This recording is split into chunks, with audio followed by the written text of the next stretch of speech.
era esse o novo horário, né, de começar, então guardei todos entrarem. Bom, meu nome é Rodrigo, né, Martins Faria, como vocês viram, estou auxiliando na presidência aqui na área de TI também. Estou coordenando o laboratório de inovação, que não é necessariamente ah, algo voltado para tecnologia, né?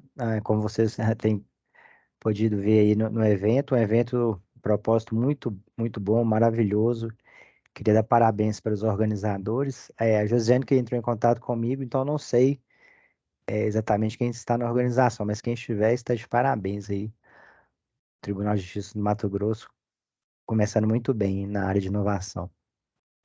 Bom, a ideia de ter feito. Bom, eu deveria estar presencialmente, né? Mas eu tive uma emergência aqui no tribunal, então eu precisei ficar. E aí nós bolamos essas soluções de contorno para que a gente pudesse manter a oficina. Espero que ela atenda à expectativa de vocês. Tentei fazer algo não tão iniciante, né? Mas também não tão sofisticado e trazendo esse pouco tempo aí de 1 hora, né, o máximo de algo útil para vocês. Bom, a ideia de fazer a oficina no laboratório de informática era permitir que vocês acessassem o chat GPT. Então, é lógico, não é obrigatório, né? Tudo que eu falar aqui já vai ser suficiente para compreender qual que é a proposta, mas dependendo aí do andamento do consumo de tempo na apresentação e eventuais dúvidas que vocês tiverem, né? Eu gostaria que vocês manifestassem para a gente já trocar uma ideia, não ficar um monólogo, porque a ideia aqui é de bate-papo mesmo. Mas dependendo aí do andamento, eu gostaria assim que eu fosse mostrando aqui as ideias e vocês fossem exercitando aí no chat GPT, né? Então, eu acredito que por terem se inscrito nessa oficina, né, a maioria tem o chat GPT. E quem não tiver, eu acho que o José pode auxiliar aí na criação da conta, mas também é facultativo, né? Porque a gente sabe que envolve questão de privacidade de dados e tem gente que prefere não fazer e não podem ficar à vontade para isso. Só queria uma confirmação, estão todos. Se não tiver alguém pronto, né, para começar, que gostaria de ligar o computador e logar no chat GPT, por favor, levantar a mão e pedir o auxílio Elias. Caso contrário, a gente já vai começar. Tudo bem? Então vamos lá. Bom, a primeira coisa eu tinha, como a proposta é de falar o que é, né, e como a inteligência artificial pode te ajudar, eu tinha pensado na oficina aqui uma parte introdutória para falar, né, o que é a inteligência artificial da OpenAI, o que é o ChatGPT. Mas como assisti a palestra do professor José Antônio hoje de manhã, então muita coisa ele já falou. Eu preferi manter essa parte, os slides que eu tinha preparado, porque eu gostaria assim, eu vou tentar só complementar, né, o que ele talvez não tenha falado, ou, né, alguma coisa que possa ser útil para vocês. Bom, então, começando bem introdutoriamente, né, vocês já estão batizados, mas o que é inteligência artificial? É o ramo da computação que se dedica a criar sistemas capazes de realizar tarefas, né, consideradas exclusivas dos seres humanos. Ah, Espera aí só um pouquinho. O professor falou um pouco do Alan Turing, né? Ele é nascido aí no período entre guerras, vamos dizer assim, e ele é considerado o pai da computação, né? E em razão disso, por isso ele é considerado o pai da inteligência artificial, porque o computador, né, no início, nos primórdios, o objetivo dele era reproduzir o pensamento humano. Na época, esse termo não foi cunhado por ele, né? E ele cunhou essa ideia em um artigo, né, que chama Sobre Números Computáveis. É a primeira referência teórica, ou melhor, é a referência teórica para a ideia de inteligência artificial. Quem quiser conhecer um pouco mais da história dele, existe um filme na Netflix que chama O Jogo da Imitação. E lá o filme trata da chamada máquina de Turing, que foi o primeiro computador que foi criado. Foi uma máquina que possibilitou fazer a criptografia, aliás, a descriptografia, né? dos códigos, das mensagens que eram trocadas pelos nazistas, né? Que elas eram criptografadas e ele conseguiu criar essa máquina para fazer a descriptografia de uma maneira muito rápida. Bom, então, existe uma abordagem clássica da IA, que é essa ideia de reproduzir a capacidade humana cognitiva, e essa abordagem é muito próxima, é muito voltada para a ideia de inteligência artificial preditiva, né? E o que é inteligência artificial preditiva? É você, a partir de um volume muito grande de dados, você identificar padrões.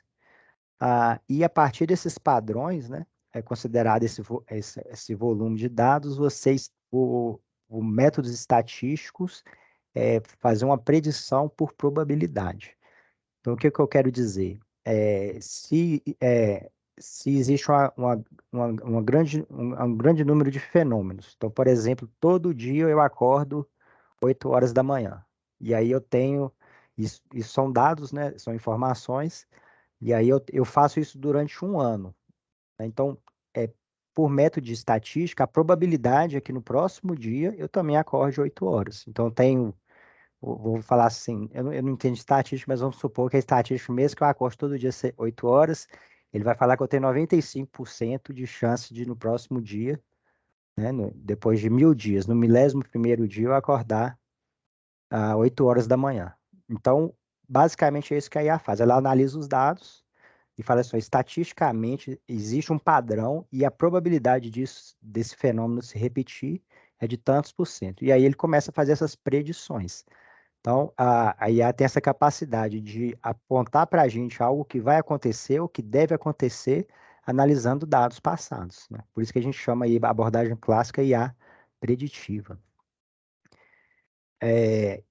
Esse fenômeno, né, da predição, ele traz, quando você associa com esse teorema da aproximação universal, se nós desconsiderássemos todo o potencial, a necessidade de um potencial computacional e, e um potencial de reunião de dados, em última instância, né, assim, pensando abstratamente, a gente seria capaz de prever o futuro. Ou seja, predizer o que vai acontecer, o fenômeno que vai acontecer em cada canto do mundo no próximo segundo. Por quê? Porque a gente teria, por exemplo, em relação às pessoas, a análise de tudo, todo o comportamento das pessoas ao longo de milhares ou milhões de anos, e a gente conseguiria identificar, por exemplo, quando a pessoa levanta o braço, a tendência é ela, né, ela levantar. Quando ela abre a boca, a tendência é dormir. Nesse campo, por exemplo, já existem produtos prontos no sentido, por exemplo, de analisar imagens, né, comportamentos corporais e, é, por exemplo, analisar o comportamento dos clientes dentro de uma loja. E aí consegue se extrair qual é o padrão de comportamento da pessoa que é aquela que é mais tendente a comprar, né, e qual é aquela que é não tendente a comprar. Então, hoje já existe produtos desenvolvidos que colocam a câmera dentro de uma loja e a pessoa consegue identificar quem é que vai comprar, né? Então, para vocês verem, assim, a capacidade de previsão do futuro é algo um pouco abstrato, mas essa possibilidade de identificar padrões de comportamento e a partir deles prever o comportamento posterior, né, já é uma realidade. Bom, então a inteligência artificial, ela é um grande ramo, né, que se subdivide em vários subgrupos de estudo. A, a inteligência artificial não necessariamente tem a ver com aprendizagem de máquina, então o aprendizagem de máquina já é algo mais recente e mais específico, né? E dentro de aprendizagem de máquina, aí a gente vai subespecializando para redes neurais e redes neurais profundas, né? Essas são as principais abordagens conhecidas hoje. Em relação aos produtos e serviços que a gente conhece, são as principais abordagens tecnológicas.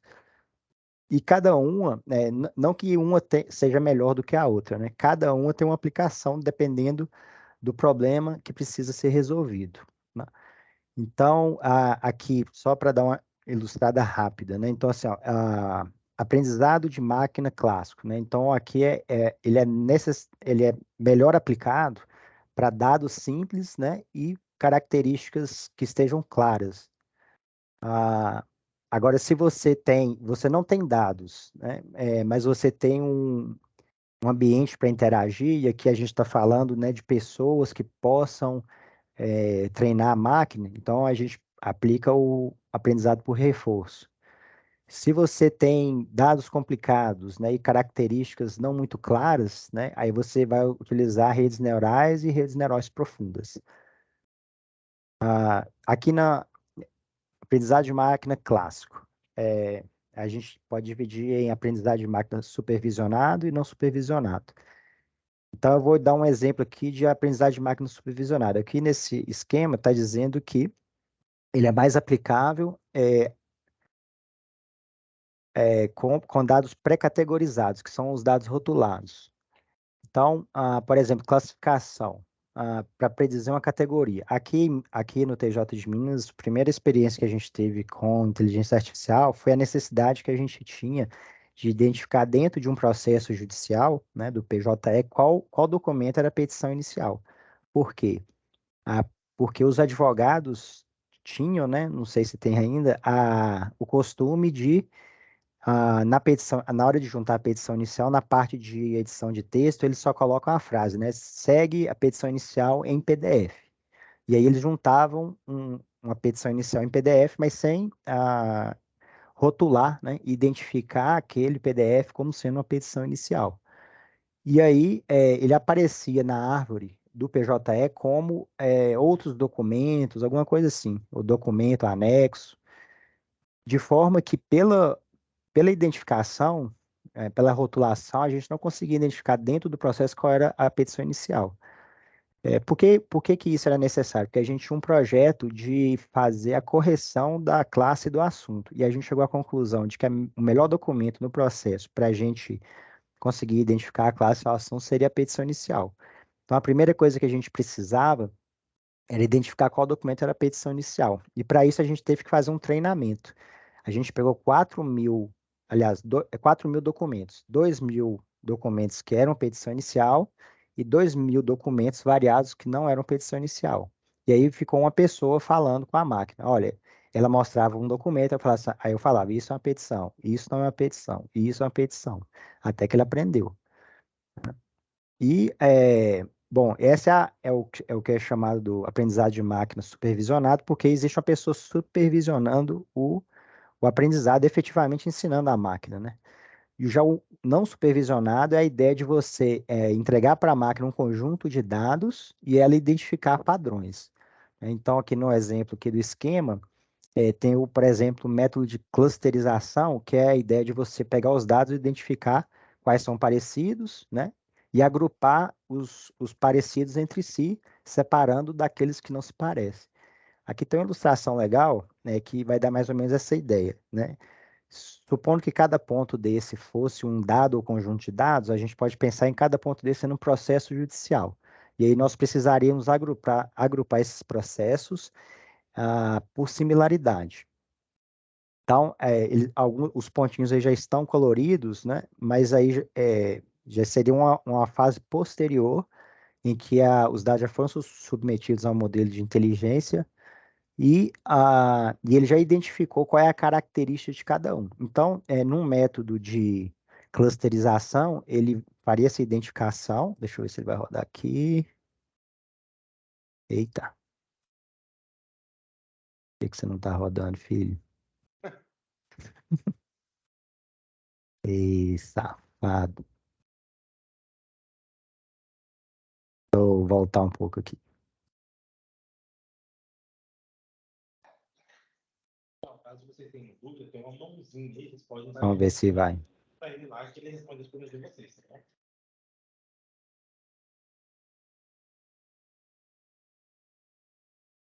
Estão vendo aí agora? Então, né?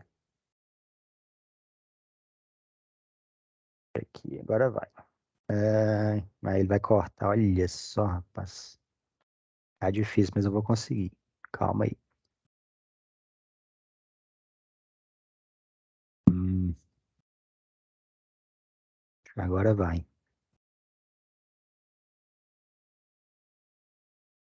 Esse Canva é bom, mas não é bom. Ele prega muita peça em mim. Bom, espero que vocês estejam vindo agora. Então é isso aqui, ó. Ele vai agrupando, né? Ele identificou as cores e agora ele vai juntar os processos por cores.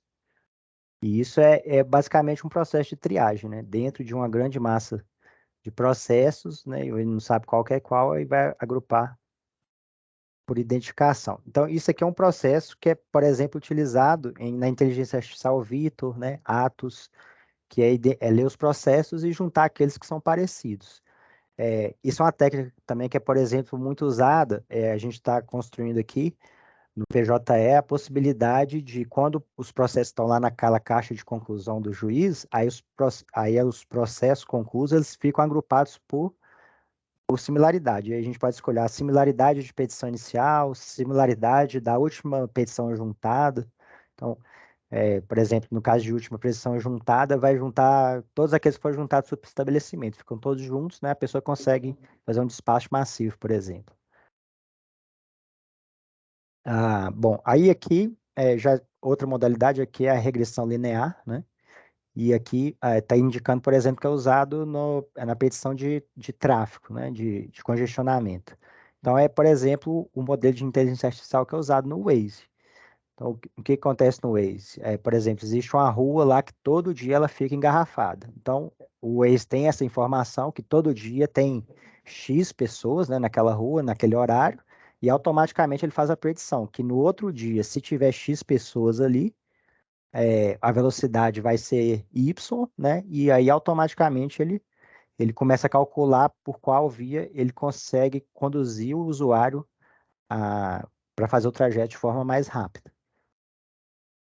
Bom, esse aqui já é um modelo arquitetônico de redes neurais profundas, né? Então, a rede neural seria só uma camada de rede de modelos de IA, e quando você vai acrescentando camadas, aí você vai tornando o modelo conhecido como redes neurais profundas. Existem várias arquiteturas, aqui tem um mapa, né, de algumas ideias do que seriam essas arquiteturas, e cada um aplicado para uma determinada finalidade. Esse aqui é o modelo de neurônio, o professor hoje já explicou bem como que faz o chamado balanceamento, né? Mas ele tem aí três entradas e uma saída, e no treinamento essas entradas são balanceadas, né? Para que cada uma possa se ajustar ao estímulo que é feito a partir dos dados de entrada. É uma conversa um pouco complicada, mas eu gosto muito de fazer essa analogia com pixels, né, de telas de LED. Não sei se todos vocês já conhecem, mas todo mundo sabe o que é pixel, né? De telas, por exemplo, de celular, de monitor de computador. Mas eu não sei se todo mundo conhece aquelas telas de LED, né? Aqueles painéis de LED, telão mesmo, que a gente vê muito em aeroporto. Quem já teve a curiosidade de ver, chegar perto, percebe que aquela tela é composta por várias microlâmpadas. E cada lâmpada, para formar a imagem, ela acende de uma cor, né? Então, a ideia do aprendizado de máquina seria basicamente você imaginar uma tela de LED daquela, né, deitada e a gente colocasse e a gente pudesse colocar uma fotografia em cima, né? Então cada pontinho de luz daquele se identificasse com a cor em que ele está encostando na foto, né? E aí ele pegasse aquela cor, né? Então cada pontinho de luz ia ter uma cor, né? Ia variar infinitamente aí na diagrama de cores, mas aí você percebe claramente que, né, num contexto de milhares de pixels, né, de milhares de pontinhos, a cada um seria permitido ter uma cor. Então, se você pensasse ali numa rede neural que cada pontinho daquele é um neurônio eletrônico, né, um neurônio virtual, aí você conseguiria entender que o sistema é capaz de aprender a partir de um padrão de cor, né, em cada pixel, aquela padrão coordenado de cores teria uma representação. Por exemplo, a imagem de um cachorro, né? Tal pixel é preto, tal pixel é branco, tal pixel é vermelho. E aí o conjunto daquelas cores, ou o conjunto daqueles dados, faria a identificação nesse exemplo das imagens, né? Mas isso poderia ser aplicado a qualquer problema, a qualquer desafio, né? Que seria trabalhar com texto, cores, voz, vídeo, etc. Então, aqui é uma simulação, né, do que seria isso. Cada camada dessa ia ser treinada para interpretar essa entrada e saída de dados, de forma que esse padrão, o padrão que é aprendido, possibilita que a máquina responda, né, a partir do padrão, cada uma das respostas. Essa ideia de aprendizado de máquina, o pessoal teve até uma pergunta hoje de manhã, mas quando eu uso o ChatGPT, ele vai se alimentando daqueles dados, como é que é isso e tal. Então, assim, tem muita gente que não percebe, mas aquele captcha que tem, geralmente no Google, salvo engano, eles pedem para a gente falar assim, se você é realmente um ser humano, então me prove. Indique para mim quais imagens são um semáforo, eu estou lembrando de semáforo aqui. E a gente vai lá e faz isso. Então, ali a gente está treinando a máquina para ler, né? Aprender a enxergar uma fotografia de semáforo, né? E aí é mais ou menos essa ideia aqui de, com o aprendizado, ela consegue identificar as imagens. Ok. E agora vamos falar um pouco de IA generativa, né? Eu espero, assim, que o que eu esteja acrescentando para vocês seja inédito em relação à apresentação da manhã, né? É isso que eu estou tentando. Se vocês tiverem alguma dúvida, por favor, vocês podem levantar a mão. Bom, então, já foi falado a IA que utiliza modelos generativos a partir de um enorme volume de dados, criar novos dados. Então, assim, a ideia generativa é para fazer o contraponto com o preditivo, né? Então, a ideia lá do preditivo é você reconhece um padrão anterior e, a partir desse padrão, você consegue prever o que vai acontecer, né? Por exemplo, o congestionamento do Waze. E aqui, assim, a ideia, aliás, a tecnologia, o método utilizado pela IA generativa é a mesma da IA preditiva, porque ela analisa um padrão e por probabilidade, por estatística, né, ela probabilisticamente indica qual que vai ser o próximo passo. Só que a diferença da IA generativa é que o propósito dela é fazer uma geração, né, de algo novo e não necessariamente predizer, fazer uma predição. Então, é, em razão dessa capacidade de predição, é que torna-se possível, no caso do ChatGPT, criar texto novo. Como? Ele tem uma enorme base de dados como referência, né?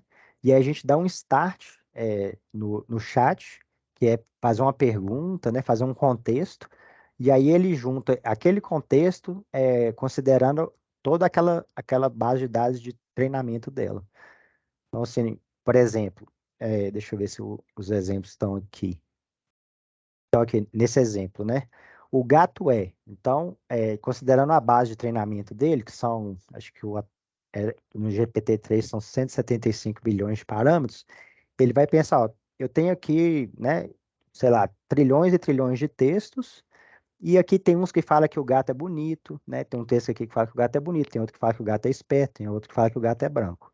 Então, no contexto que eu dei, ele pode chegar a vários resultados, mas sempre do ponto de vista probabilístico, né? Se a pergunta o gato então, probabilisticamente pode ser bonito, pode ser esperto, pode ser branco. Quando eu vou refinando, né, a pergunta, aí ele consegue, né, estatisticamente chegar a resultados mais precisos, né, ao ponto de, nesse caso aqui, qual é a cor do gato que dá azar, ele é capaz de falar que o gato é preto, né? No caso do ChatGPT, eu até fiz esse teste, ele deu certinho, né? Então, falar um pouquinho do ChatGPT, vamos ver o que é aqui novo, né? Informações adicionais em relação da manhã. Então, a versão não paga do ChatGPT é a 3.5. A primeira versão que saiu em novembro de 2022 era a versão 3.0, né? Então, acho que em fevereiro eles já mudaram para essa versão 3.5, quando foi no mesmo momento em que eles lançaram a versão paga, que é a versão 4.0. Então, a versão 4.0 já trabalha com a tecnologia, o modelo de inteligência artificial GPT-4, né? Esse projeto ele foi desenvolvido, finalizado o desenvolvimento em 2021, né? E lançado em novembro de 2022, então muito novo ainda. E o treinamento dele, né, foi num corpus com variação, qualidade, veracidade, vieses, sem uma padronização. Eles usaram o conjunto de bases de dados disponível na internet até 2021, sem que houvesse aquele que o professor falou, o tratamento do dado, né, o balanceamento. O que que é o balanceamento? É você considerar uma universalidade de conhecimento e dividir o quantitativo de dados, né, de forma equânime. Como não houve esse tratamento de dados, então foi numa massa, né, universal de dados, o resultado, por isso que o resultado, né, que o ChatGPT dá, ele não é preciso. Para vocês verem, na Microsoft tinha investido 1 bilhão até 2019, depois que o ChatGPT ganhou essa explosão de fama, né, ele investiu 10 bilhões agora em 2023. O fato é que esse modelo de processamento de linguagem é um entre dezenas, talvez centenas de modelos. O diferencial é que houve uma estratégia de marketing, né, para o ChatGPT, inclusive essa ideia de lançar ele gratuitamente numa plataforma bastante amigável para atrair a atenção das pessoas. E é isso que fez o diferencial, né? Porque tanto é que a gente não conhece nenhum, a não ser o ChatGPT, quer dizer, muita gente conhece, né? Mas em regra geral as pessoas só conhecem o ChatGPT e aos poucos estão conhecendo os outros modelos das grandes Big Techs, por exemplo, o Bard, né? Que foi anunciado também com uma campanha de marketing muito forte. O professor já falou também do efeito alucinógeno, né? Que é a ideia de exatamente porque o ChatGPT não é uma ferramenta proposta para dar para dar respostas corretas, então a gente precisa ter atenção nisso. E eu queria trazer essa ideia aqui dos princípios éticos da IA, né? Existem 5 princípios que são regentes do uso de inteligência artificial no Poder Judiciário, na Carta Europeia. Então, aí nós temos o princípio de respeito aos direitos fundamentais, né? O princípio da não discriminação, que ele nasceu muito naquela ideia do do Compass, que o professor citou. O Compass ele foi uma máquina que foi mal treinada, né? Então não houve uma curadoria dos dados, não houve aquele balanceamento de dados. A maioria dos dados se referiam a pessoas criminosas, né? Então, de pessoas que já tinham cometido crimes. A maioria dos dados que foram coletados, né? As pessoas que representavam os dados que foram usados, elas faziam parte de grupos discriminados. Aí eu estou falando, por exemplo, negros, né? Ou pessoas que moravam em bairros de periferia. Então, como a maioria daqueles dados se referiam a pessoas negras ou a pessoas de bairros de periferia, a máquina acabava indicando o risco de reincidência em relação a pessoas negras ou pessoas que moravam em periferia, ainda que não houvesse risco efetivo de reincidência, né? E esse problema surgiu em razão do mau treinamento, né? A falta de um método de curadoria, de seleção de dados, né? E de treinamento da máquina. Então, por isso que o Compass é o grande exemplo citado, né, como risco de uso da IA sem critério de treinamento. Bom, e aí outros princípios, princípio da segurança, princípio da transparência, e esse é o que eu queria falar, né? Eu citei todos esses mais para falar, o princípio sobre controle do usuário. Então, a grande maioria do que existe hoje em termos de regulação ética de inteligência artificial diz que toda ferramenta de inteligência artificial ela tem que estar sob o controle do usuário, ou seja, o resultado o resultado é do uso da inteligência, né? As respostas que a ferramenta dá precisam ser validadas pelo ser humano. Isso já está na nossa resolução do CNJ, a 332 de 2021, né? Dizendo que toda ferramenta de inteligência artificial ela não pode dar resultados automaticamente, ela precisa de um ok de uma pessoa. Então, eu trago esse princípio aqui para dizer para vocês que, ao usar o chat GPT, né, e qualquer inteligência artificial, é extremamente, é mais do que recomendável, é extremamente necessário, né, que a gente revise aquilo, né, o resultado, o texto, assim como a gente precisa usar o chat GPT, né, como um auxiliar de redação de texto, tal como, né, no caso nosso, juízes e profissionais do direito, a gente faz com os estagiários, por exemplo. Ninguém vai, um estagiário que tem processo de aprendizado, vai pegar, né, o resultado do trabalho dele e assinar né, e colocar, publicar, etc., sem a devida revisão. Aqui é mais ou menos a ideia né, do que representou a evolução do ChatGPT 3, aliás, do GPT-3 para o GPT-4, né? Então, o GPT-3 tinha 175 bilhões de parâmetros, né? Cada parâmetro você pode considerar um neurôniozinho daquele, né? Então, você pensa que cada palavra ou cada letra, né, que o ChatGPT escreve, ele passa em um, aliás, ele passa nesses todos esses parâmetros, né, em tese. E o ChatGPT 4 ele já, né, considerou uma base muito maior e um número de camadas de redes neurais profundas muito maior, de forma que cada processamento ele percorre aí 100, acho que é trilhões, né? 100 trilhões de parâmetros. A diferença da capacidade, do tamanho de base, o tamanho do modelo né, o tamanho da capacidade total da inteligência.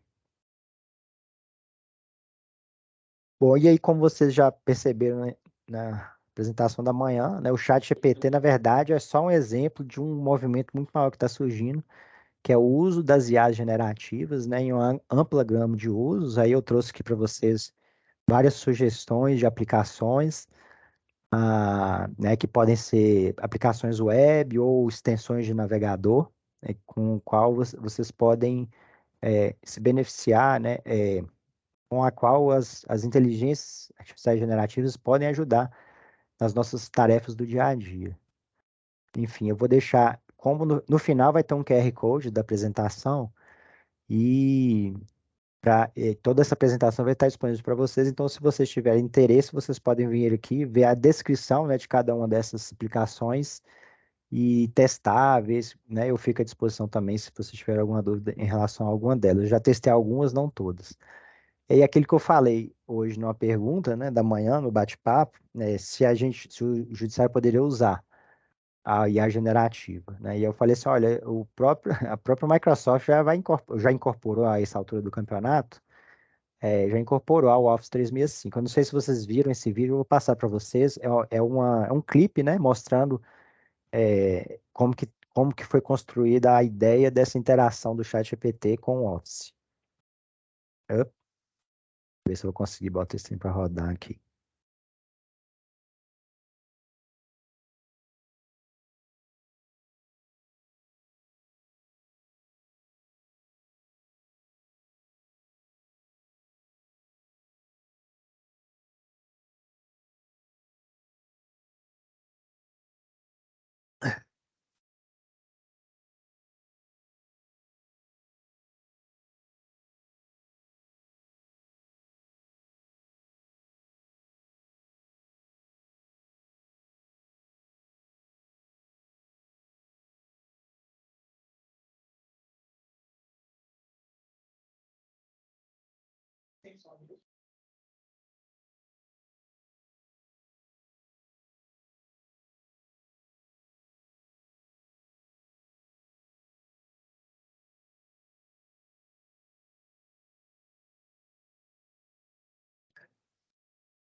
Bom, aí estão outras tantas ferramentas, eu também juntei. Ah, aqui tem, por exemplo, SQL PDF, né? PDF. É uma ferramenta que eu uso muito, só que a que eu uso chama Chat PDF. Eu não sei se vocês conhecem, mas eu vou mostrar para vocês, é essa aqui, ó. Às vezes você quer tratar um documento ou um texto que está em PDF. Deixa eu ver se eu acho aqui um PDF para fazer uma simulação. E extrair um texto de um PDF às vezes é complicado. Se ele tiver osserizado, né, transformado em reconhecimento de caracteres, fica um pouco mais fácil, mas mesmo assim é difícil copiar e colar o texto e colocar no chat GPT. Agora, se ele não tiver osserizado, ou seja, ele é uma foto de um documento. Então fica. Aí você tem que passar no osserizador, depois pegar, copiar, colar, jogar no PDF. E aqui essa ferramenta ela já faz tudo de uma vez. Deixa eu pegar um texto, deixa eu pegar aqui, ver se eu acho um aqui. Esse aqui é um livro aqui, por exemplo. Então ele faz esse processamento, lê tudo, né? Ele leu esse documento, por exemplo, ele tem quase 192 páginas, né? Então ele é um livro que fala o que é ética. Então, ele já leu o PDF, né, extrai a informação, dá algumas sugestões de pergunta e depois você pode fazer qualquer pergunta em cima, né, do que está escrito no livro. Aqui, por exemplo, ele já deu uma sugestão. Quais são os principais tópicos abordados nesse guia? Aí ele já vai dar, né, algumas sugestões e aí você vai explorando de acordo com a sua necessidade. Eu acho uma ótima ferramenta. Uma outra também que eu uso muito aqui no YouTube é a gente, por exemplo, nas minhas aulas, eles passam muito aula em YouTube, né? Então, deixa eu ver se vai estar funcionando aqui. Não, acho que não está funcionando. É essa que eu vou ficar devendo. Uma outra ferramenta, eu vou ver porque que não está funcionando, mas basicamente o que que essa ferramenta faz? Ela faz a transcrição do. Deixa eu ver se ela está por aqui. Peraí, gente. Aqui é o ChatGPT para o YouTube.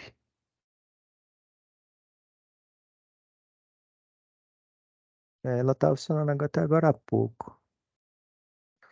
Geralmente ela abre aqui automaticamente e aí ela faz toda a transcrição do áudio, né, em texto, independentemente de ser inglês ou português. E aí ela se coloca à disposição para fazer o que você precisar, né, em relação ao conteúdo do vídeo, né? Então, você pode falar assim, resuma o conteúdo do vídeo, né? Quais são os principais pontos? Em relação ao ponto tal, né, faça uma descrição detalhada do que foi abordado pelo autor. Então, é uma ferramenta muito boa, ela chama ChatGPT para o YouTube. E eu uso duas aqui do YouTube. A outra, eu esperava que ela ia aparecer ali para mim. Deixa eu ver aqui, ó, YouTube. Deixa eu ver se ela vai aparecer. Aqui, ó, essa aqui, ó. YouTube. Resumo de artigos. Faça resumo de vídeos do YouTube e artigos da web, né? E salva economize tempo, etc. Então, são essas duas referências aí que eu dou para vocês, né? Para depois testarem.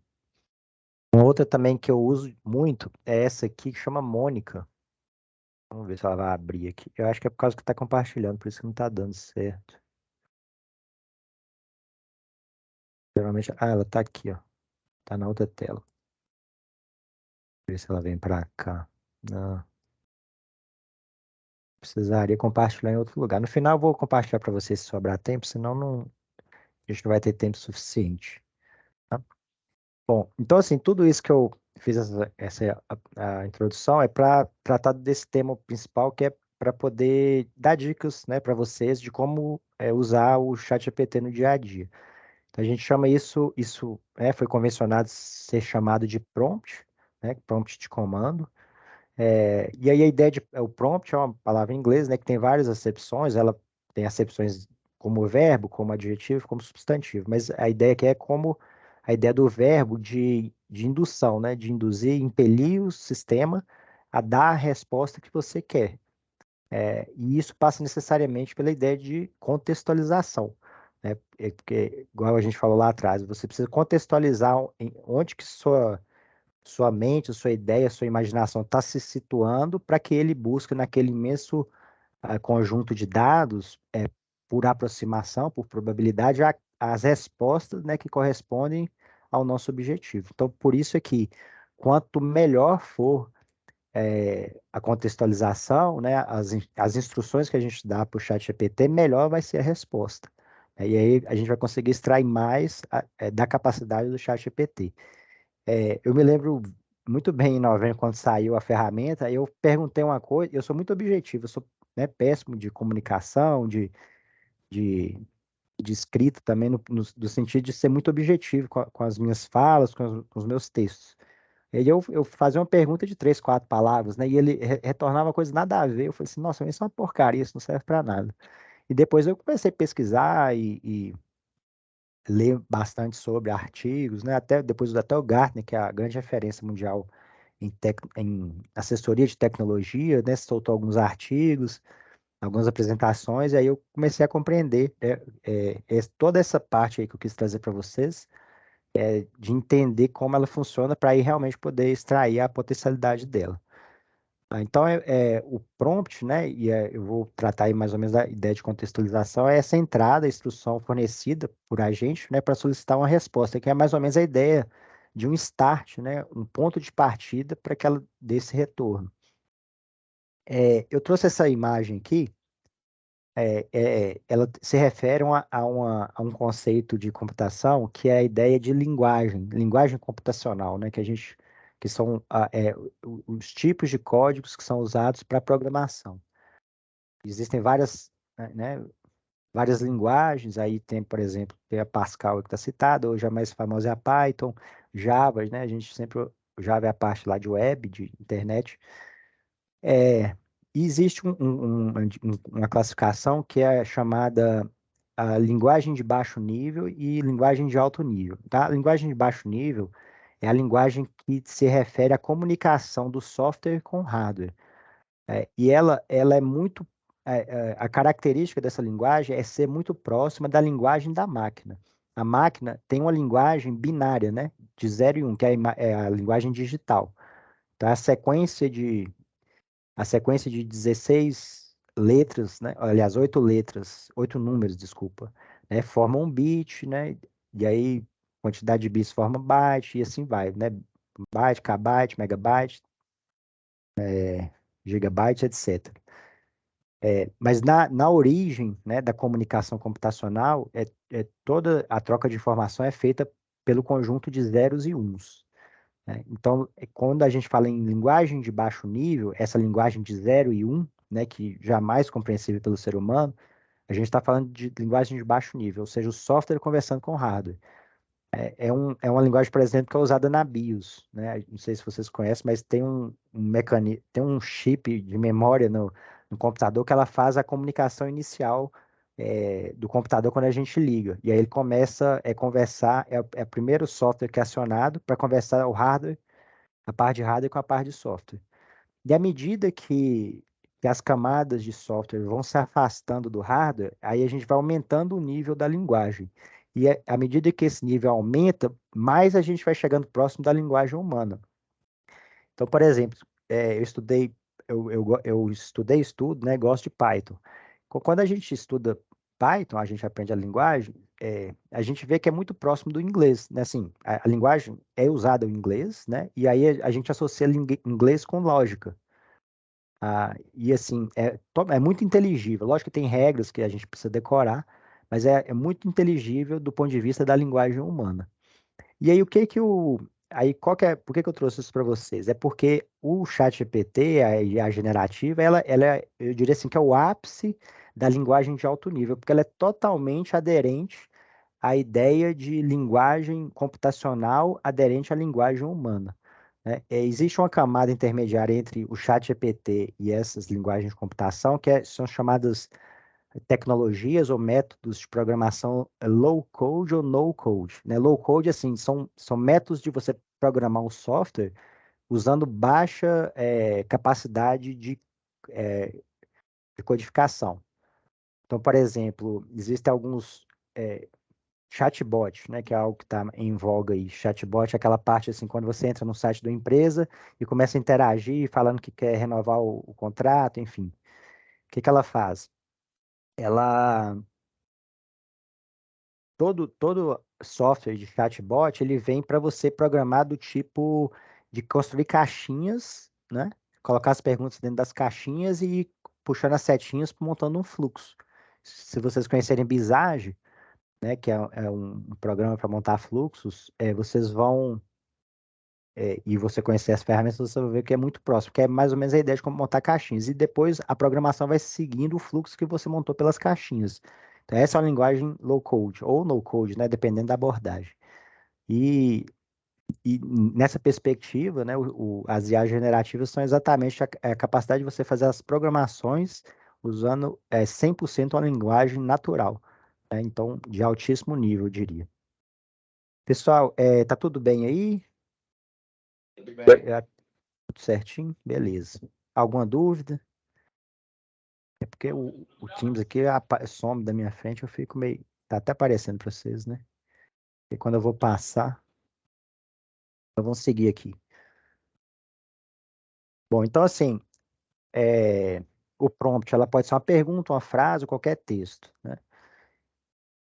Ah, essa ideia do prompt ela é tão importante, né, que começou-se a falar numa nova profissão, né, que é a engenharia de prompt, que é a ideia de pessoas conhecedoras da IA, né, e com um nível de conhecimento tão grande que ela tem uma capacidade especial, né, de conseguir extrair essa potencialidade.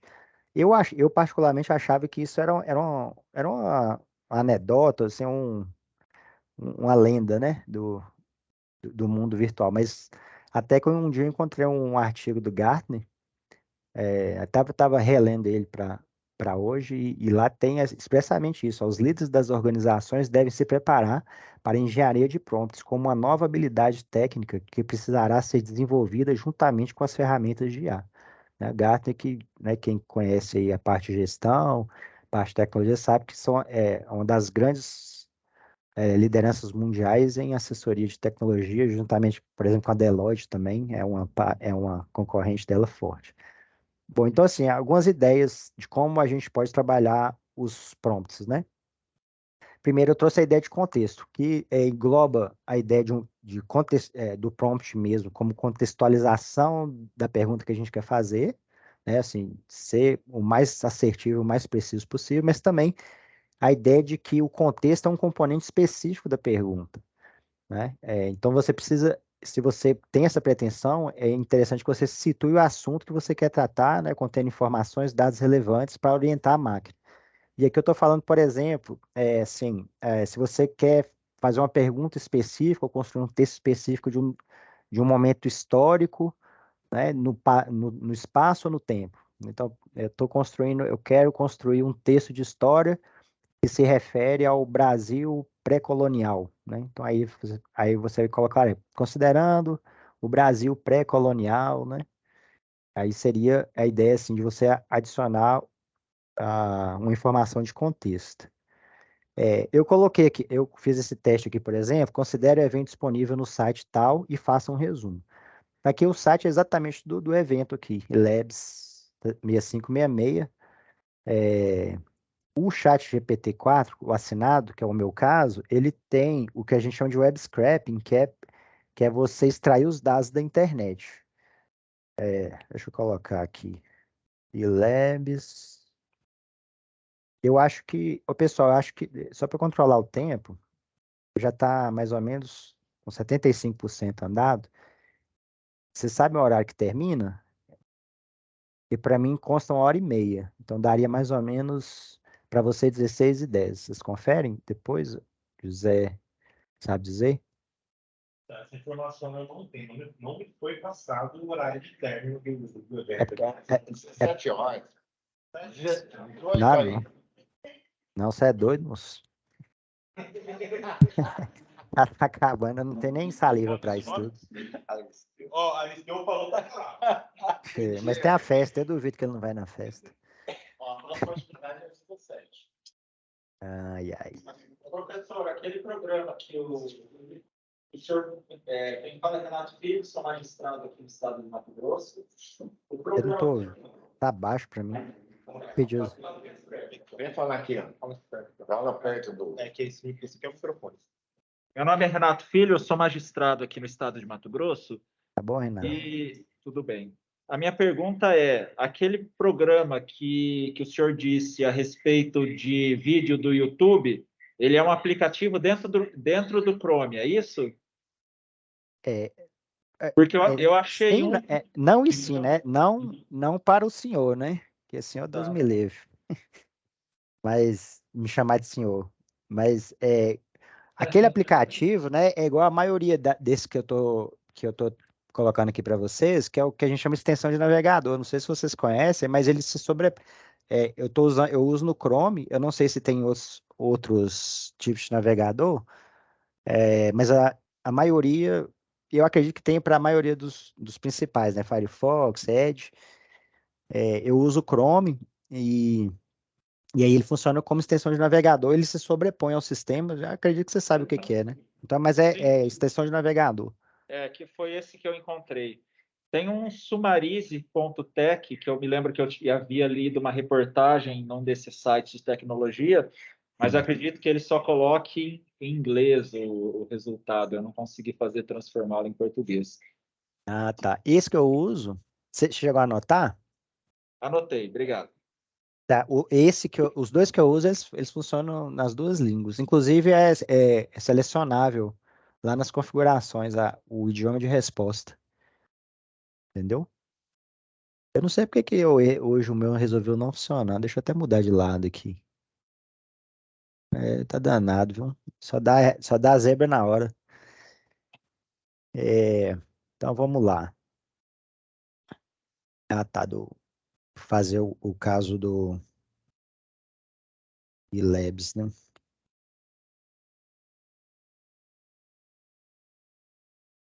Então, eu não sei se vocês já fizeram isso, mas se vocês quiserem treinar aí, eu vou entrar aqui no site. Eu vou evitar de fazer essa ideia do web scraping. O que que eu ia falar? Como eu tenho a assinatura, né, que custa mais ou menos R$ 100 por mês, a última versão que eles soltaram tem o chama web scraping. Então, eu simplesmente colocando o site, né, na pergunta, igual tá aqui, ó, considere o conteúdo do site tal, né, e faça um resumo. Ele já vai lá, pega o texto puro e já elabora, né, o comando que eu dei, sem eu precisar transcrever o texto. Mas quando eu não tinha, é, ou quando não funciona, enfim, espera aí só um pouquinho. Aí você pode, eu sempre fiz web scrap não, eu pegava o texto que eu queria, né, e copiava e colava. Então é bem simples. Aqui, por exemplo, ó, eu vim aqui, pegava o texto que eu queria, né? Seleciono ele todo. Ó, o Aristeu tá até aí, ó, rapaz. Já tá aí, Aristeu. Ah, e aí eu colocava assim, ó, faça um resumo, né, considerando o evento descrito no texto, dois pontos. E aí você dá um Ctrl V aqui e ele já vai fazer. Olha lá. Então é mais ou menos essa ideia que eu estou trazendo para vocês de contextualizar. Eu quero falar, né, de um determinado evento, de um fenômeno. Então você pode trazer, por exemplo, toda a contextualização. Eu quero falar por exemplo, da independência do Brasil. Eu pego o texto da independência do Brasil, né, e falo assim, eu quero fazer um artigo, né, com tantos parágrafos referente à independência do Brasil. Para isso, considere o texto tal. E aí o texto vai trazer toda a contextualização do que é a independência do Brasil, né? E aí vocês vão ter um resultado muito mais. Vocês vão conseguir fazer uma coisa que foi colocada hoje de manhã, era aquela ideia de se eu posso fazer apontamento de dados ou não. Então, assim, você consegue fazer apontamento de dados manualmente, né? Se você fazer a pergunta, considere como é que foi a independência do Brasil, ou ele vai, por um acaso, achar, mas vai falar uma coisa muito genérica, ou então ele vai alucinar, né? Ele vai inventar uma história da independência do Brasil. Agora, se você falar assim, ó, fala sobre independência e considere o texto tal, aí você pode colocar, né, um texto relativamente grande, e aí ele vai considerar só aquele conteúdo. E aí você vai ter um resultado muito, né, mais preciso.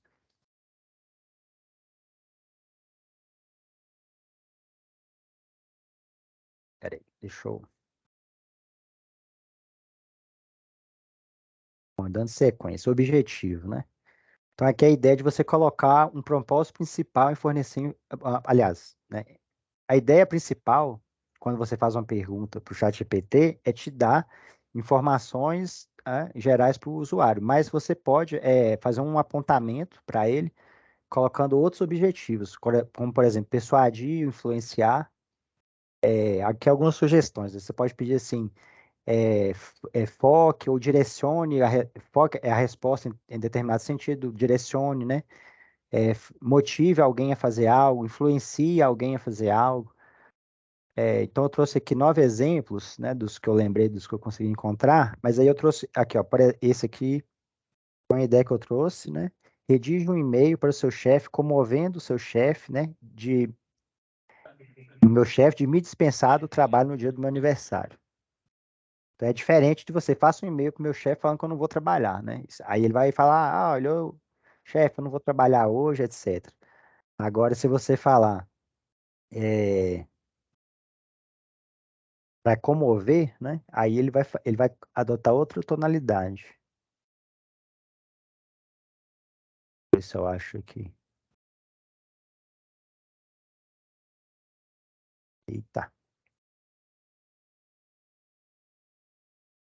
Eu tinha que ter passado esses prompts para cá. Aqui, ó, faço um e-mail para meu chefe comovendo ele a me dispensar no dia do meu aniversário.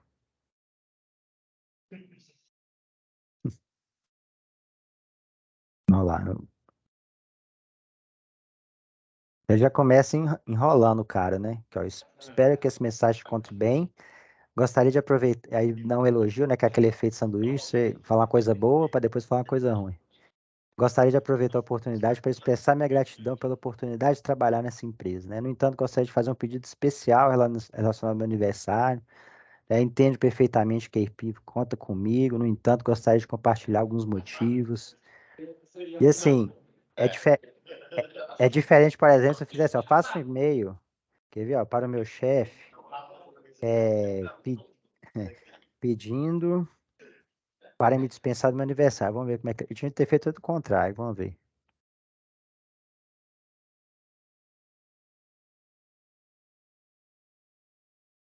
Então ele já não. Ele dá uma ênfase menor, né? Que eu espero que quanto bem gostaria de fazer uma solicitação especial. Ele já não elogia, né? Ele só fala assim, ó, isso é importante para mim, gostaria de pedir a gentileza de ser dispensado do trabalho nessa data.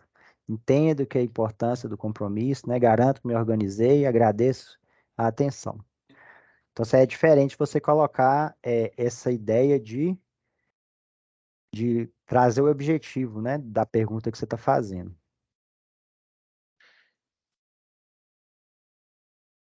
Então, o tom também eu uso muito, principalmente no Instagram. É a ideia assim de você indicar como você quer essa abordagem da resposta. Lógico, todos são muito próximos, né? Mas ali a ideia de você trazer o objetivo, que é a ideia de qual a sensação que você quer passar, né? E aí adequar ao estilo de comunicação que você quer fazer. Eu, particularmente, eu uso muito divertido, né? Então, assim, faça minha esposa falou que agora que eu virei blogueiro. Eu falei assim, não é que eu virei blogueiro. É porque antes eu não tinha tempo né, de fazer post de Instagram, essas coisas.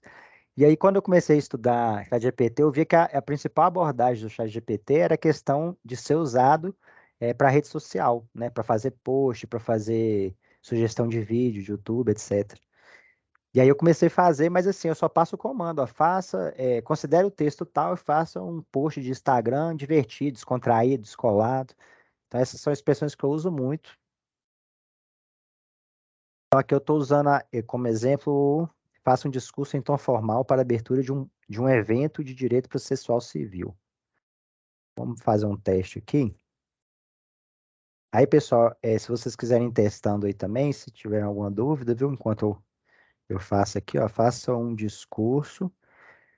Vamos colocar assim, ó, faça um discurso para a abertura de um evento de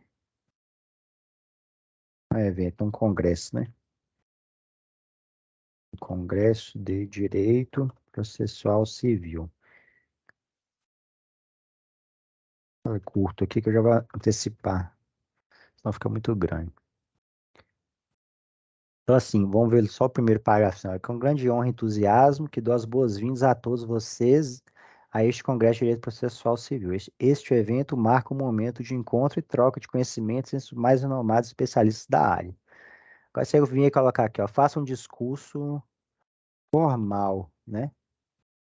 E tradicional, né? Para a abertura de um congresso. Vamos ver como é que ele vai, o que que ele vai mudar. Aí ele vai dar uma firulada, né? Aqui, ó, é com grande honra e privilégio que eu me levanto diante de todos vocês neste ilustre Congresso de Direito Processual Civil. Este é um momento significativo no qual nos reunimos para compartilhar conhecimentos, né, debate de ideias e promover avanço. Ainda não está muito, né? Então, eu faço um discurso muito formal, né, e tradicional para a abertura do Congresso, tratando, vamos ver se ele vai atender, ó, tratando as pessoas como Senhor, né, e outros pronomes de tratamento formal. Tô gostando desse vocês, não. Vamos ver se ele vai pescar. Aí, ó, melhorou. Eles, excelentíssimos senhores, nobres. Ele tá meio lento, hein?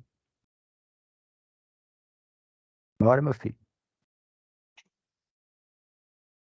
Ai, foi. Distintos juristas, eminentes profissionais do direito, prezados colegas, né? Com profundo respeito e honra que hoje me dirijo a todos vós. Ó, acima de senhor, né?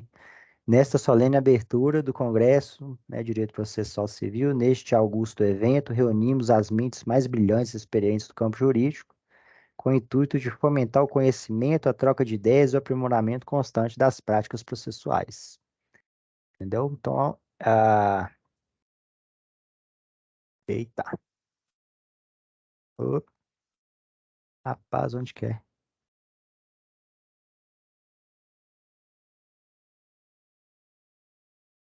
É que nós vamos voltar.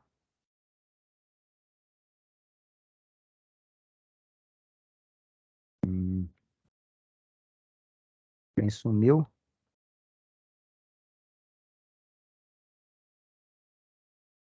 Rapaz, acho que eu parei o compartilhamento. Peraí.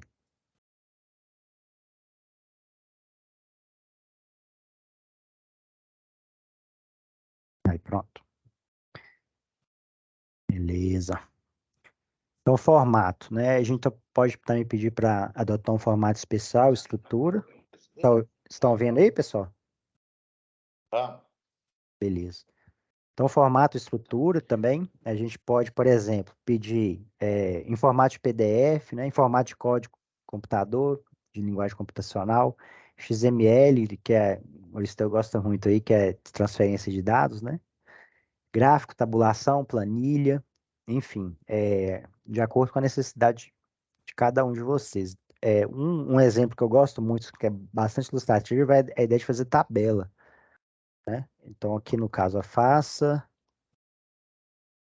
ó, faça uma planilha, né? Uma planilha de exercícios divididos por dia da semana. Olha lá. Ela já faz no formato de planilha, né?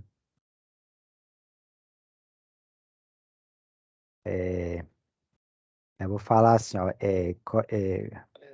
o formato XML lá, né, que é de remessa para banco de dados. É colocar no formato XML. Vamos ver.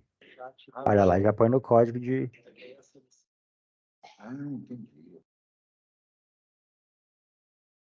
Vocês viram aqui, por exemplo, pedir para colocar esses dados, né? Isso aqui é um formato de tabela de Excel, né? De tabela de Word, né? Para ficar mais fácil a visualização. E toda tabela se refere a um formato, né, de armazenamento de dados, que geralmente o XML né, uma forma muito conhecida. E aqui ele transformou todos esses dados, né, em XML.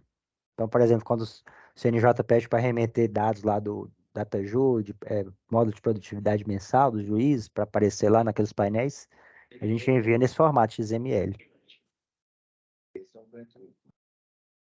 Então, aqui, né, algumas ideias, né? Lista, em formato de lista, formato de código computacional, né? PDF, XML, em formato de gráfico, em formato de tabulação, planilha, tabela de Gantt, apresentação, rich text, que é aquele texto puro, né, de Word, aquele mais simples, marcador, nuvem de palavras, e aí de acordo com a necessidade e a imaginação e a necessidade, né, pedirem. Papel, né? Esse aqui também é muito utilizado, que é a ideia de você tentar direcionar a abordagem, o assunto e a forma de construir o texto. Então, é a ideia de escrever como um determinado profissional, né, em uma área específica, aí ele vai atrair conhecimentos, linguagem técnica específica. E aqui, infinidade, né, de sugestões, né? Então, escreva agindo como haja, né? Haja, escreva como escritor, escreva como um poeta, escreva como acadêmico. Então, quando eu estou trabalhando, por exemplo, com redação de trabalho escolar, eu falo assim, escreva como um professor de doutorado, né, com pós-doutorado em Harvard, por exemplo, né? Isso é o máximo do máximo de aproximar a linguagem do ambiente acadêmico. E aqui um exemplo agora. Isso aqui eu custei para aprender isso aqui, porque quando eu comecei a usar o chat, eu queria que ele fizesse decisão judicial, né? Eu falava assim, faça uma decisão, faça uma sentença, sei lá, julgando improcedente, extinguindo o processo sem resolução do mérito por falta de, assim, por contumácia, vamos supor. Aí ele falava só assim, o autor está contumacio, então julga extinto o processo. Era bem simples, eu ficava possesso. Então, depois, eu acho que foi até o Saban que me ensinou isso num grupo, viu? Você brincar. Então, assim, depois que eu descobri esse negócio de haja como um juiz, né? Atue como um juiz, ou você agora é um juiz, você é um assessor de juiz, aí ele já pega o estilo de escrita, né? Então, assim, ó, agindo. Eita. Haja como um juiz e indefira um pedido de justiça gratuita. Eita, gratuita. Vamos ver aqui como é que vai ficar. Mas não é assim que eu quero, não. Para. É que eu pus aqui. Haja como juiz e redija uma decisão. Ah, tá. Defira não. Redija.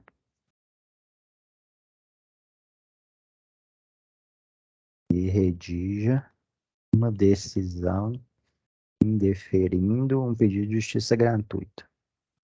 Aí agora ficou bom. Isso é uma decisão no juiz, né? Bem prolixa. Cheia de. Tá, quer nos autos processos, figura requerente vem proferir decisão acerca do pedido. Né? Ninguém usa isso não, mas tudo bem. Aqui já é mais parecido, né? Trace de pedido formulado requerente pugnando concessão de justiça gratuita, fundamentando sua pretensão na alegação de hipossuficiência financeira. Ressalto que a justiça gratuita é direito fundamental. No caso em tela, após minuciosa análise, não restou devidamente comprovada a hipossuficiência, conforme se extrai dos extratos, verificou-se movimentação financeira. Jurisprudência é claro estabelecer que a concessão não pode se pautar meramente em alegações da parte. Então, aí, ó. Dessa forma, indefiro o pedido de justiça gratuita. Você vê a diferença só porque eu mudei uma palavra que eu tinha colocado haja como juiz, né, indeferindo. Então, eu não estava pedindo ele para redigir, eu estava pedindo para indeferir como se ele fosse o próprio juiz, né? Como um juiz, posso explicar o processo, então ele fugiu muito do objetivo. Quando eu fui mais preciso, né, que eu falava que eu quero só que você redija, não quero que você decida. Geralmente, quando a gente pede para ele fazer uma coisa, decida um caso assim, ele vai falar assim, não, eu não posso, porque eu não sou juiz. Ele chega até esse nível de confronto. Age como juiz e redige uma decisão, indeferindo, né? Vamos ver se ele vai. Aí, ó. Vai ficar até mais bonito. Nos termos da CPC, concessão, exige, comprovação. A diferença aí de usar o prompt certo, né? Palavra-chave. Então, isso aqui é né, mais uma ideia para você especificar sua pergunta, é orientar o modelo para garantir respostas mais específicas, abrangendo aí conceitos-chave, nomes, datas, eventos e informação relevante que você queira adicionar. Então, assim, sugestões, né? Eu quero fazer uma poesia para uma determinada pessoa, né? Ou por ocasião, né? Fazer um texto por ocasião do aniversário. Eu quero citar um texto em que se faça expressa referência ao local de trabalho, qualidade, alguma qualidade especial da pessoa, né? Então, ele é um brincalhão, ele é um cantor, né? Um exímio cantor. São algumas das ideias. Eu vou até alterar meu exemplo. Quer ver, ó? Faça.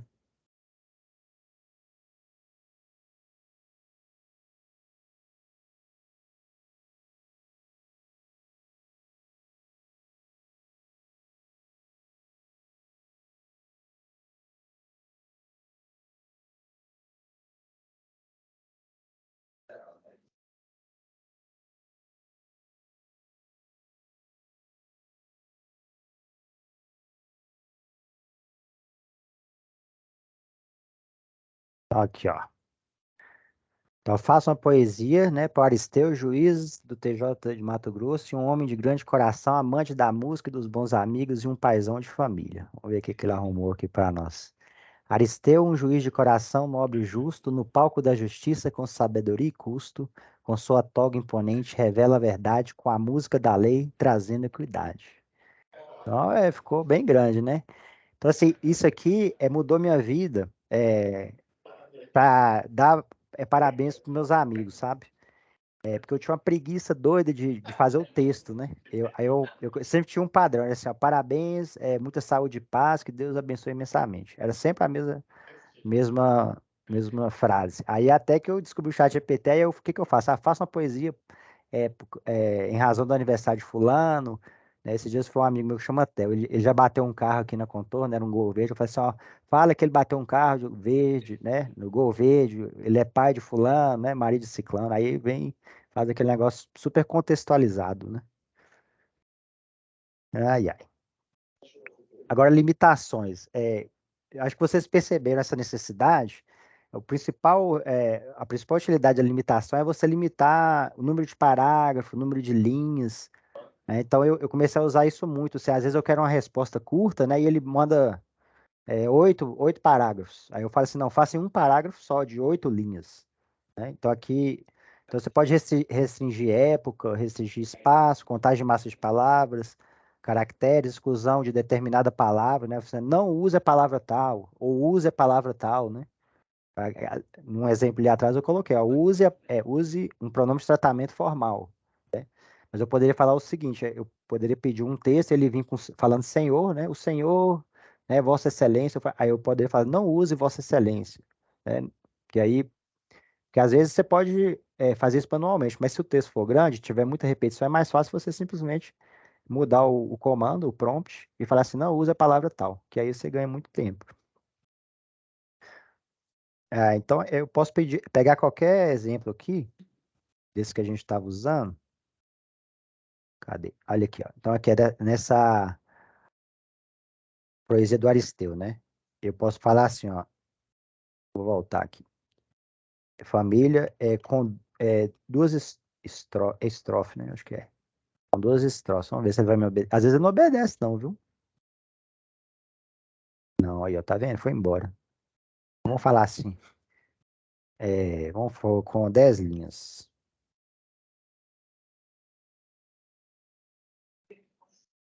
Ver se ele vai. Não, não vai. Mas já ficou bem mais curto, né? Pede um soneto. Soneto Isso. é mais forma, né? Pode ser. Soneto é o quê, hein? Com 3. 3 linhas, né, em cada? A, B, A, B. Deu certo? Não, né? Não. Vai repetir um? Duas estrofes, ele sai da estrofe, porque com 2 estrofes ele pode entender que é 2 ou mais. Quatro? Somente. Vê se Somente. testa. Às vezes ele vai, não?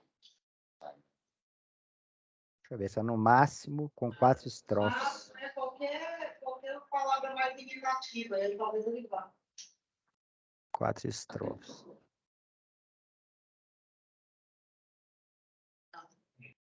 Foi. Deu? Deu certo? Então, uma palavra limitativa, aí ele vai. Com 2 estrofes, ele não entende que é só 2, ele entende que é no mínimo 2 ou mais.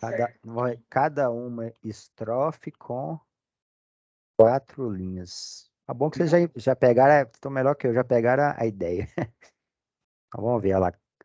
Olha lá. 4 estrofes com 4 linhas cada uma. E ficou certinho. Rodrigo, Ô. se me permite, eu acho que essa ferramenta não dá para usar em Minas. Você vai falar popopó, popô? Não Moço, mas consegue. aqui se a gente treinar o bicho, ele fala até mineirês, hein? Popopó? É isso que eu quero ver, esse popopó aí. Não, mas você sabe assim, ele pode até não conseguir, mas se eu treinar, né, falar assim, ó, o mineiro fala assim, e aí colocar vários exemplos, aí ele aprende, né? Agora eu precisaria me programar aqui, mas vamos tentar aqui, ó. Faça uma poesia usando mineirês. Mineirês é assim. O mineirês é um estilo, né, de sotaque e reduz as palavras. Por exemplo, pó, pô, Popopó. pó é igual a pode por pó. Vamos ver se vai dar certo. Aí, nós de Minas Gerais, compadre, comadre. Pode falar que é por resumir. Popopó. Nós falamos mineirês que é só simplicidade, reduzindo as palavras para ser mais prático. Popopô dizemos nós, para dizer pode popó, um jeitinho de economizar no falar. Voinhô, falamos assim, para voindo. Voinô.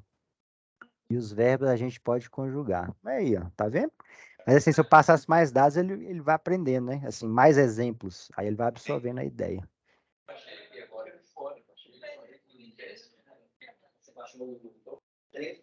Vai, cai. Eu passei. Então, sensibilidade, né? Eu também uso bastante. É bem útil, né? Sensibilidade é a ideia de você calibrar o estilo do texto e ajustar, né? De acordo com a inclinação que você quer. Basicamente, atribuir um sentimento também no texto. Aí, eu vou dar um exemplo aqui. Então, você pode falar assim, faça um texto empático, compreensivo, cuidadoso, né, sincero, paciente, vamos ver um aqui, caloroso também, né? O que eu pus aqui de exemplo da esposa? Isso aí, no começo do ChatGPT tinha muito na hora da apaixonada, e depois descobriram, né? Então, eu faço aqui, ó, uma mensagem de WhatsApp bem apaixonada para minha esposa. Vou colocar, né? Eu faço uma mensagem curta, né? Porque senão ele vai descer além aqui. Oi, meu amor, que hoje acordei com o coração transbordando de amor por você. Sua presença ilumina minha vida e me faz sentir completo. Te amo mais a cada dia e sou grato por ter você ao meu lado. Tenha um dia maravilhoso, minha amada. Te amo demais. Eu acho legal que ele coloca até os emojis, né? Quando eu peço para fazer post de Instagram, ele coloca todos os emojis. Então, público-alvo. Deixa eu ver. Então, se você indicar o público que você quer atingir, ele vai também especificar bastante. Então, aí tem vários exemplos. Criança, chefe, plateia, adolescente, idoso, estudante universitário. Tem um exemplo muito bom da criança, que é... Isso aí foi até bem difundido. Quem está ambientado aí com as reportagens do site PT já conheceu, né? Então, explique, né? Para uma criança de 6 anos o que é um buraco negro. Eita. Isso é de uma maneira bem legal. De uma maneira bem legal. Então, aqui, ó. Aqui, ó. Ah, você quer saber o que é buraco negro? Né? São muito legais. Vamos lá. Vou explicar de uma maneira legal para você entender. Imagine que no espaço existem estrelas muito grandes. Tão grandes que chegam a explodir. Quando isso acontece, algumas delas podem deixar para trás uma coisa muito especial, que é um buraco negro. Então, um buraco negro é como um redemoinho cósmico super poderoso que atrai tudo ao seu redor, até mesmo a luz. Ele é tão poderoso que nada, nem mesmo a luz, consegue escapar dele. Então, assim, aí ele vai aproximar de acordo, né, com o estilo da pessoa com quem você está comunicando. Ver se tem mais alguma coisa aqui. Chamada para ação. Deixa eu ver se eu pus os. Esse chamada para ação, eu achei interessante trazer para vocês, porque é uma ideia de um recurso que tem no ChatGPT que é você poder interagir, com a mensagem anterior.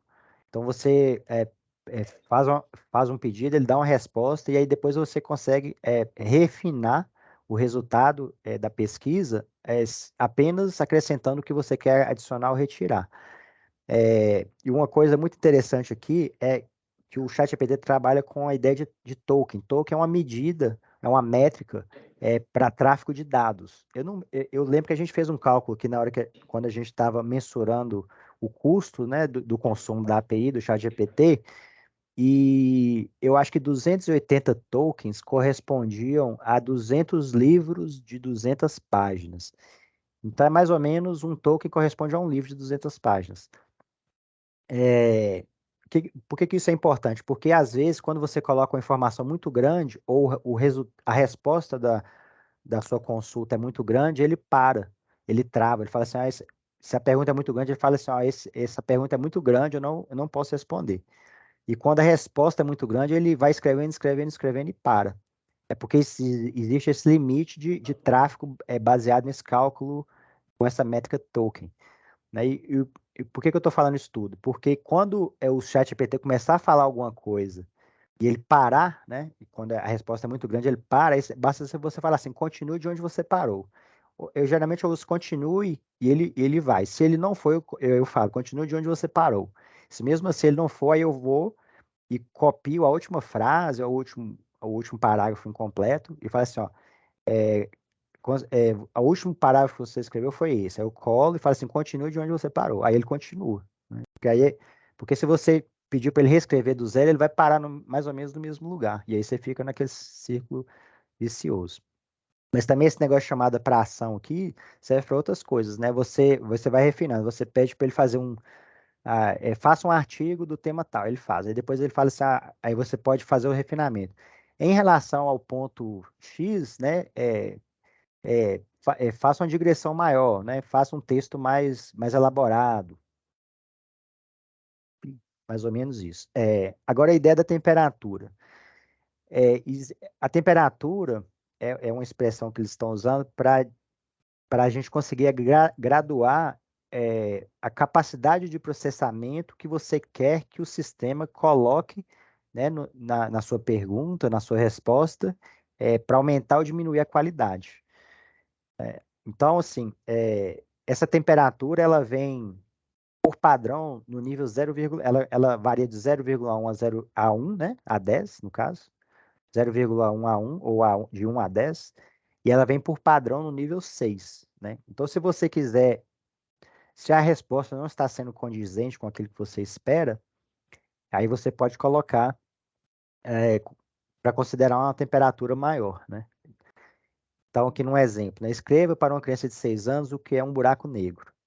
E aí você vai colocar, na expressão, não, utilize a temperatura, aliás, aqui tá o exemplo. Utilize a expressão temperatura é igual a x graduando de 0,1 a 1. Então aqui você poderia colocar, escreva para uma criança de 6 anos o que é um buraco negro. Temperatura é igual a 1. Né? Então ele vai usar o máximo da capacidade de processamento dele. Se você colocar 0,1, ele vai colocar o mais baixo nível de processamento, de forma que a acurácia, né, a qualidade do texto que ele vai produzir vai ser inferior ao se você usar o 1. Então, em linhas gerais, se você não utiliza a versão paga, né, ou se a tarefa que você está passando para o ChatGPT não é muito complexa, você pode sempre usar a temperatura 1. Então, utiliza a temperatura igual a 1. Idioma. Acontece muito de eu fazer uma entrada, a gente fazer uma entrada no ChatGPT, ele responde em inglês, né? E aí basta você falar assim, responda em inglês ou traduza, não, aliás, responda em português ou traduza para o português. Aí ele já vai interagir com a mensagem anterior. E aqui são outras dicas, né? Pedir para fazer citação, né? Solicite a inclusão de citação ou fonte para embasar a informação. Funciona melhor no GPT-4, que ele é maior acurácia, mas aí com a ideia de sob controle do usuário, né? Princípio sob controle do usuário e a ideia da possibilidade de alucinação pelo chat GPT, né? É importante que a gente tenha conhecimento do assunto e para poder averiguar se o que ele está colocando como citação é verdade. Né? Porque pelo efeito alucinógeno, se você colocar lá, escreva uma poesia, cite uma poesia de Rodrigo Faria. Ele vai falar que eu fiz várias poesias, né? Não tenha dúvida. Então, assim, você tem que ter o domínio, né, da situação. Você pode pedir para considerar múltiplos pontos de vista, também é algo que enriquece, né, o resultado. Então, ele vai trazendo, né, várias abordagens ou várias, como é que a gente fala lá no direito, várias correntes, né? Colocar contra-argumentos também é interessante. Então, fale algo e traga um contra-argumento, né? Isso é interessante para quando você está elaborando algum texto acadêmico. Então, ele já traz algumas ideias. Você vai construir um texto acadêmico e ele já vai extrair ali da referência que você deu, né, os argumentos e os contra-argumentos. A ideia também de colocar terminologia específica, a gente já falou, né? E a ideia de pedir para fazer analogias, ele consegue fazer também muito bem. Esse aqui a gente já falou também. A gente pode pedir para colocar dados estatísticos, né, números. O ChatGPT é muito bom em números. Enfim, é isso aí, pessoal. Eram só essas considerações para vocês. Eu acho que já deu tempo aqui, a gente deu 1h30 certinho. Foi um pouco corrido, né? E aqui está o QR Code da apresentação, né? Então, se vocês tiverem alguma dúvida, quiserem recordar alguma coisa, aí tem meu LinkedIn, né? O Instagram, e-mail e WhatsApp, né? E também o Aristão tem meu WhatsApp, se vocês quiserem, é só pedir para ele. Bom, agora eu abro para dúvida, né? Se vocês tiverem alguma dúvida, uma coisa que eu falei, assim, se vocês quiserem que eu fale mais um pouco. Deixa o QR Code aí, professor. Deixar? Ah, tá, peraí. Professor não, tá doido? Colega. Rodrigo. Rodrigo, Oi, Aristeu de novo. fala, como é que Rodrigo, tá, chefe? Rodrigo, Oi, você sabe que eu sou músico, né? sei. Para fazer uma música apaixonado, enfim, demora muito. Então, você podia pôr no chat GPT para nós aí uma seguinte colocação aí. Idealize uma música ao amigo Rodrigo Faria com cifra. Com cifra? Com cifra. Tenho Eita, certeza que ele vai colocar a melodia ali e acabou a vida de músico. Acabou, não tem que ficar parado, né? Mostrou no agora você vai fazer muita música, né? Tem que ver se presta, né? Com a cifra mesmo. Vem com a cifra. Eu estou falando, vai acabar essas músicas sertanejas que você vê aí, tá tudo aí no chat. Agora você vai fazer um bocado de música, né, Aristeu? Você pegou aqui o fio da meada. Tem que ver se essa cifra, mas deve ter harmonia nela, né? Não é possível. A harmonia está na cifra aí. Você joga no violão essa cifra e você toca essa música que foi feita. Eu falo assim, tem que ver se vai soar bem pro ouvido, né? Então, Rodrigo Faria, meu querido amigo, meu amigo querido, vamos cantar a nossa história de vida no Clube da Esquina, onde a música nasce. Com acordes e sorrisos, a amizade se faz. Rodrigo, meu amigo, vamos celebrar. Com violão e alegria vamos cantar. No ritmo do clube, a saudade se vai. A música nos une eternamente. Aqui estás. Compartilhando sonhos, risos e emoções. É bem grandinha. Esse bichinho é danado, viu? Tem que colocar mais informação.